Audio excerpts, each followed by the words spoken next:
The first ever presidential dialogue under the theme Building Resilient Communities, Prioritizing Water, Sanitation and Hygiene, Financing and Investment was presided over by the Prime Minister of Uganda, Robinah Nabbanja, who represented the President. Hand washing with soap is a fundamental act, but it is one that has the power to change lives. It is a simple act that can prevent diseases such as cholera, dysentery, typhoid, and respiratory infections. We need to get this right with sustainable approaches if we are to win the battle against diseases.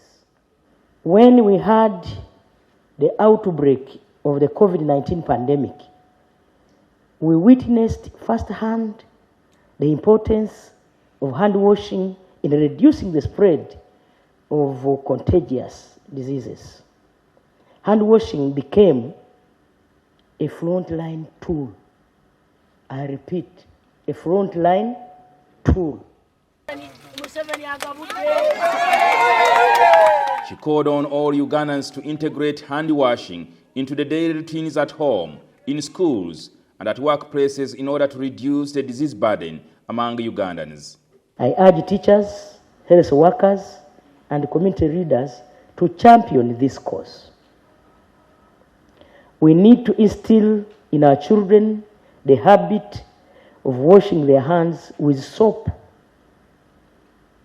at critical moments, before eating, after using a toilet, and after touching surfaces that may be contaminated. You should be preventing the diseases instead of asking for more money for buying more medicine. Reduce the burden of diseases so that you don't have all that burden of diseases. And I think he's right. And this is the reason we have people like you here, to help us, to work with our communities, to work with the MD, Ministry of Local Government and other partners, to make sure that we reduce that burden of disease. I've told you 75% of that burden of disease. Wash diseases themselves cost us 530 billion per annum. That's a big burden. Our burden for medicines is 511 billion. Medicines for the whole of this country. But you can see wash diseases alone are costing us 530.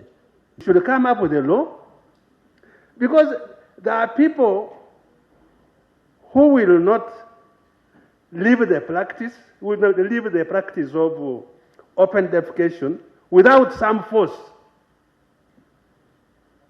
I mean, what is so difficult about digging a latrine? As a result of government interventions, Nabbanja said Ugandans now have access to safe clean water. The coverage in rural areas is now at 67% and 73% in urban areas. We are moving steadily.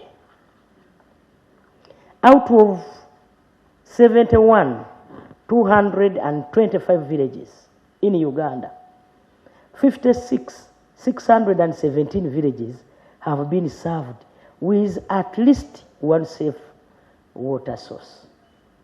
And to me, this is a big achievement. Currently, the government of Uganda invests close to 1 trillion shillings in the water sector, but 7 trillion shillings is required if the country is to attain 100% full water coverage by 2040.